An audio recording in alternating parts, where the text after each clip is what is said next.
قصہ نمبر 27 بسم اللہ الرحمن الرحیم۔ السلام علیکم۔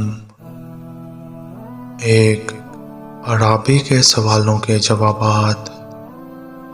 حضور نبی کریم صلی اللہ علیہ وآلہ وسلم کے وصال کے تقریباً 10 سال بعد ایک اعرابی مسجد نبوی صلی اللہ علیہ وآلہ وسلم کے دروازے پر آیا۔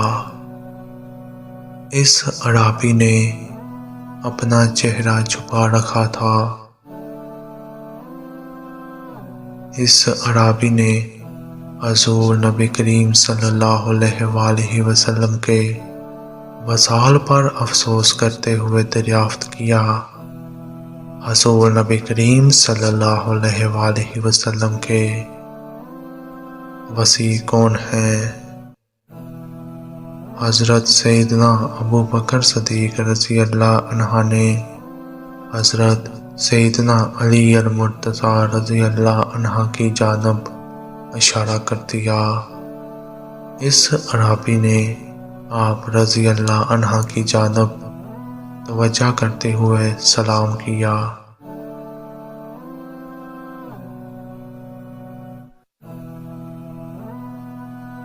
آپ رضی اللہ عنہ نے اس کے سلام کا جواب دیتے ہوئے اس اعرابی کو اس کے نام سے پکارا۔ اعرابی نے جب آپ رضی اللہ عنہ کے منہ سے اپنا نام سنا تو وہ حیران ہو گیا اور پوچھنے لگا کہ آپ رضی اللہ عنہ کو میرے نام کے متعلق کیسے معلوم ہوا؟ آپ رضی اللہ عنہ نے فرمایا، مجھے حضور نبی کریم صلی اللہ علیہ وآلہ وسلم نے تمہارے نام اور تمہارے حال کی خبر دی تھی۔ آپ رضی اللہ عنہ نے فرمایا، تمہارا نام مظہر ہے اور تم عرب سے تعلق رکھتے ہو۔ تم نے اپنے قبیلے کو حضور نبی کریم صلی اللہ علیہ وآلہ وسلم کی بعثت کی خبر دیتے ہوئے کہا تھا کہ تہامہ میں ایک آدمی کھڑا ہوگا جس کے رخسار چاند سے زیادہ روشن ہوں گے اور اس کی گفتگو شہد سے بھی زیادہ میٹھی ہوگی۔ وہ خچر پر سواری کرے گا، اپنے کپڑوں اور جوتوں کو خود پیوند لگائے گا، زنا، شراب خوری، سود اور ناحق قتل کو حرام قرار دے گا۔ وہ خاتم الانبیاء ہوگا اور وہ رمضان مبارک کے روزے رکھنے والا ہوگا، بیت اللہ شریف کا حج کرے گا، نماز پنجگانہ ادا کرے گا۔ اے گروہ، اس پر امان لے آؤ اور اس کی تصدیق کرو۔ پھر تمہاری قوم نے تمہاری ان باتوں کو سن کر تمہیں قید میں ڈال دیا۔ جب حضور نبی کریم صلی اللہ علیہ وآلہ وسلم کا وصال ہوا تو تیری قوم سیلاب سے غرق ہوگی اور تجھے قید خانہ سے رہائی نصیب ہوئی۔ پھر تیرے کانوں میں غیبی آواز آئی، اے مظہر، محمد رسول اللہ صلی اللہ علیہ وآلہ وسلم وصال فرما گئے ہیں۔ تو ان کے صحابہ کرام رضی اللہ عنہم سے ملنے مدینہ منورہ جا اور حضور نبی کریم صلی اللہ علیہ وآلہ وسلم کے روضہ مبارک کی زیارت کر اس اعرابی نے جب حضرت سیدنا علی المرتضیٰ رضی اللہ عنہ کی زبانی تمام حال سنا تو اس کی آنکھوں سے آنسو جاری ہو گئے۔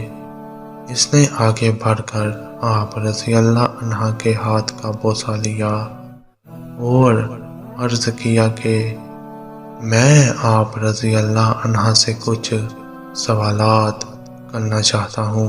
آپ رضی اللہ عنہ نے فرمایا تم سوال پوچھو، میں انشاءاللہ تمہیں شافی جواب دوں گا۔ اس صحابی نے پہلا سوال پوچھا کہ وہ کون سا نر ہے جس کا باپ اور ماں نہیں ہے؟ حضرت سیدنا علی المرتضیٰ رضی اللہ عنہ نے فرمایا وہ حضرت آدم علیہ السلام ہیں۔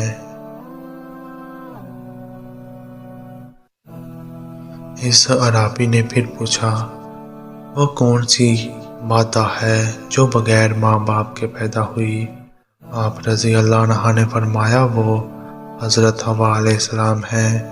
اس عرابی نے پوچھا کہ وہ کون سا نر ہے جو بغیر نر کے پیدا ہوا؟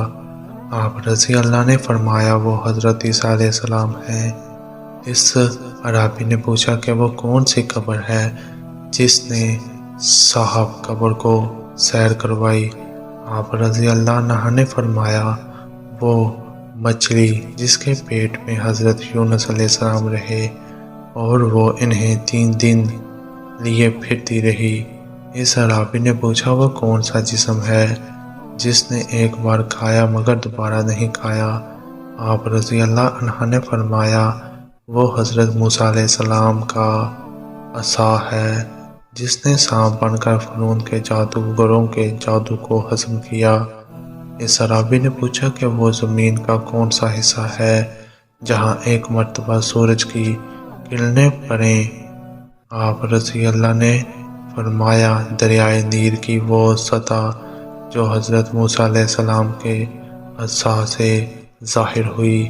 اس عرابی نے پوچھا کہ وہ کون سا پتھر ہے جس سے جاندار پیدا ہوا؟ آپ رضی اللہ عنہ نے فرمایا حضرت صالح علیہ السلام کی اونٹنی۔ اس عرابی نے پوچھا وہ کون سی عورت ہے جس نے 3 ساعت میں بچہ پیدا کیا؟ آپ رضی اللہ عنہ نے فرمایا حضرت مریم علیہ السلام۔ اس عرابی نے پوچھا کہ وہ کون سے 2 دوست ہیں جو دشمن نہیں ہوتے؟ آپ رضی اللہ عنہ نے فرمایا جسم اور جان۔ اس عرابی نے پوچھا کہ وہ کون سے 2 دشمن ہیں جو کبھی دوست نہیں ہوتے؟ آپ رضی اللہ عنہ نے فرمایا زندگی اور موت۔ اس عرابی نے پوچھا کہ شے کیا ہے اور لاشے کیا ہے؟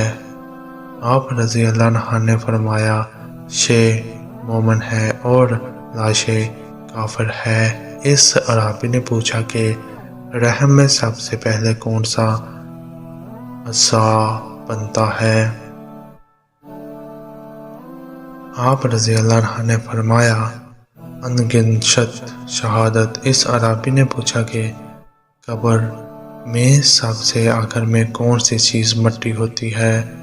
آپ رضی اللہ عنہ نے فرمایا بندہ کے سر کی ہڈی۔